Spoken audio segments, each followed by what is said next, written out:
Hi, I'm Anne of Handmade, and I'm totally chuffed to have been asked to do a little miniature workshop for our 2020 Yarndale weekend. I've been asked to share something with you, so I'm just going to share with you my love of stitch, something that I just love to do. So the idea of this little workshop is I'm just going to run through a miniature project for you to have a go at home. Make it personal to yourself, alter it, but it's going to be a little book, a little fabric book.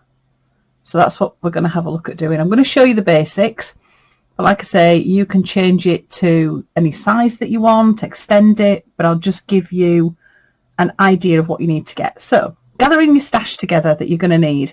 You'll need something to form the pages of your book. It doesn't have to be anything special. This is just a piece of lining from an old curtain that I've got, but it could be calico, cotton, wadding, anything at all that you have in your stash. Choose yourself a colour, way to base your little book on, and gather together some bits of fabric. It's a fantastic way of using up all the odds and ends that you've got. Selection of threads. I've got some perlé threads, some Danish cotton, a little bit of crochet cotton, but DMCs, anything you've got at home, little bits of lace, and then maybe some little trimmings, buttons, and things like that. So the basis that we need to do. First thing, decide on your size of book. So I'm just going for a little square book. This one I've done is approximately 3" by 3". And what I've done is I've taken a strip of fabric, concertinaed it, because we're going to do a concertina book, so you've got it all as a strip, and then I've ironed it so that it gives me the creases of my pages. Make sure that if this is going to be the spine, that you've got the single bit that opens and a single bit that finishes. Okay, but if you get carried away and you want to add more pages, when you get to this section here, there's no reason why you can't just stitch on another piece and just keep going. Okay, next job. Just looking through your stash, you want to start cutting yourself some little squares and rectangles of fabric and just start placing them on the pages. So this is the bit where you can get a little bit carried away with everything that's going on. Just spread your book out. Just move that over there. And just play around, oh, it's a bit cut there, with different shapes, textures, plain fabrics, pattern fabrics. Have some of them overlaying.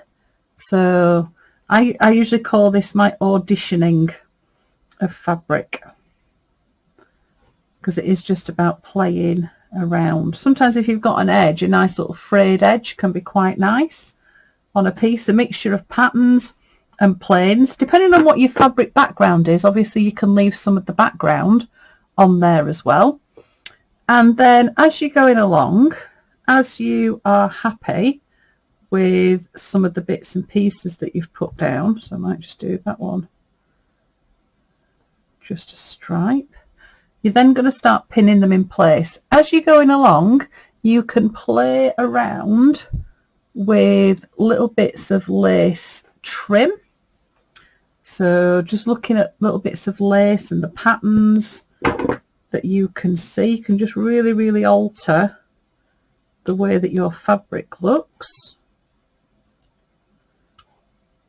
You can spend ages doing this, so I'm not going to sit and do the whole thing. I'm going to do a Blue Peter moment in a second, where I have one that I made earlier. So if you've got something with a solid edge, just pop in a little bit of lace on there, can just really alter that page. So as you're going along, just get your pins and just start pinning things in place.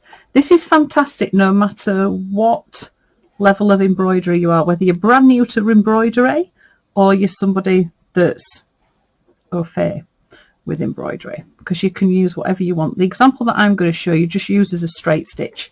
There's no other stitches that I've done with my example. So you'd carry on just pinning the pieces as you are going along, just playing around, bits of fabric, one's in front of the other. You could cut circles out. I've stayed with straight edges for my design, but you could have circles, holes, absolutely anything. Okay, so that's job number one, is just playing around with your little stash. Okay, once you've got your stash together, this is one that's been stashed and stitched. That's upside down. There we go. So basically, if we look at each of the individual pages, on this one here, we've just got 3 bits of fabric, 2 bits of fabric with a bit of lace, some little toggles, and then there's just a little straight stitch, just catching it all down. With this one here, again, 2 bits of fabric. This was part of an old shirt that I've used, so your fabrics don't have to be expensive. I love getting stuff from charity shops and playing around with fabric from charity shops. I've got some tiny little safety pins that are on there as well. This one here, I've got a buckle, so I've just popped that in, again a bit of lace. So I've kept it really simple, just with the bits of fabric that I've put on. There's not a massive amount on there. If I turn it over, you can then just see the stitching. It is all just straight stitch. Okay, so coming back to my example, it's like when I've just gone and moved everything. Okay, so if we go with this one here that I have pinned down, just trim that end off. Okay, so I would just get a thread, so I'm just going to go with a purl thread, and to start off with, just start at one edge, and then it's just a running stitch, which basically is just in and out, just all the way down. What makes this an interesting stitch is the fact that if you go down one way then come back the other way, your fabric sort of starts getting a texture on it, sort of undulates up and down. It's a lovely thing, this, just to get a little bag together with your little background, bits of fabric, and just to sit on an evening. I started doing lots of things like this on an evening because I just think it's just nice to have something that's small that you can just sit and do, and basically it's just because you enjoy sewing. It's also a lovely way, if you're a beginner embroiderer, just to start off just with a running stitch, which then you can develop into a cross stitch. The stitches that you do, you can play around with them, so they can be really small or big, different directions. And I think sometimes going with the simpler stitches is really nice. But it's also a lovely way, if you want to start learning new embroidery stitches, you could create this as a stitch sampler. So you might have your first page that just explores straight stitch, the next one you might do cross stitch, and then you might use it as an opportunity to learn a new stitch as you are going along. So you can see it's just really simple. Now I wouldn't do the whole thing, because all we're wanting to do is hold our fabric in place. I try and keep my lines of stitches in odd numbers as well, like single rows, triple rows, rows of 5s. But it's quite nice if you've done a row going this way, just run it through. So you can just see there, we've just got this running stitch. Pull that through.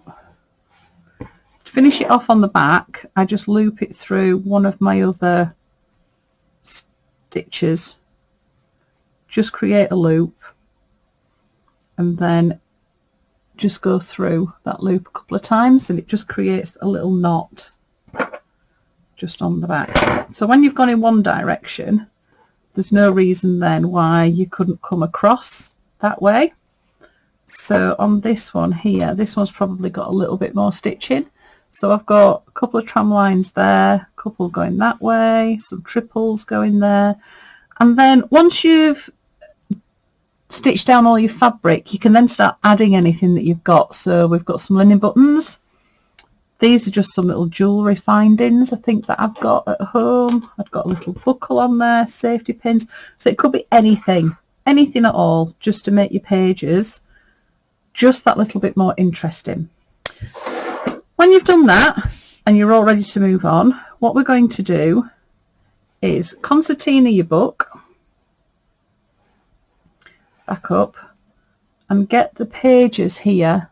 So this is our spine, and all I'm going to do is just with a thread, it doesn't matter what colour it is really, because this is not going to be seen. So I probably would normally use a neutral colour, but I'm just going to use the pearl that I already had stitched on my needle.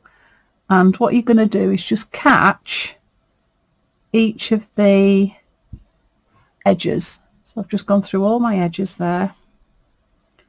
Just go through that just a couple of times, just to hold that together, and then move up about a centimetre, 2 centimetres, just up the spine. Do the same thing again, and again up the spine. Like I say, you could do this any size you wanted. I really like these little ones because they sort of fit in your palm. And they're just lovely just to sit and do. So I am going to get these two, this sample that I'm doing here and the one that I just started as a sample, I'm going to get those finished, and I'll probably do a bit of a giveaway of them on Yarndale weekend on my Instagram, which is Handmade by Anne. Okay, get to the end. There we go. So when you get to the end, just go around a couple of times, and again round that loop a couple of times just to tie it in a knot. Snip. So we've now got our little book all stitched together. So now we need to go with the cover. So what we're going to do for the cover is just another piece of fabric around the edge. So you could just decide just to get a piece of fabric. A bit of fabric, just fold this up, just a piece of fabric that you really like, and you might just want to just wrap it round your book and just stitch that on and just leave it like that, but you might want to carry on with a little bit of your stitching. So with the sample that I have been putting together, I got another piece of the backing fabric that I've used. So we've got it here, piece of backing fabric, and I've just started laying out the fabric that I want to use. So I've made it so it's just a little bit bigger than my book. So that's going to be the front, that's going to be the back, and what I'll do is I'll carry on stitching the book. So again, just straight stitch. I may add a few buttons on there, and then all I'll do to attach my book to the inside is when it's finished is just lay them up, and then just with a tiny running stitch I'll just do a running stitch round the frame just so that it attaches that to the inside, and then I'll do the same at the back, little running stitch round the edge so it just attaches that to that, and then we will have our little fabric book. So I've got one here. This is a slightly different one, so it's a bit more rectangular, it's about half the size. So I kept the cover on this one really simple because it's quite dark. Just pop some ribbon and some little buttons on there, but again it's still the same idea inside, just the little pages. With this one though, I've gone a bit more elaborate with some of my stitching. So we've got a bit of cross stitch on there, pistol stitch, fly stitch, a little bit of couching. I even made a little pocket and popped a tag in it. You might recognise this from my Sew for the Soul book project that we've been doing this year. But that's the basis of this little book and this little miniature workshop for Yarndale. I'm going to be available over the whole weekend, and on my Instagram page, which is Handmade by Anne. And I hope to possibly see you that weekend, if not in real life, then virtually. So thanks for watching. If you do make one of these little books, it would be fantastic to see any pictures. So if you can tag me on Instagram if you have a go at this project, and thanks for joining me. I'll see you soon.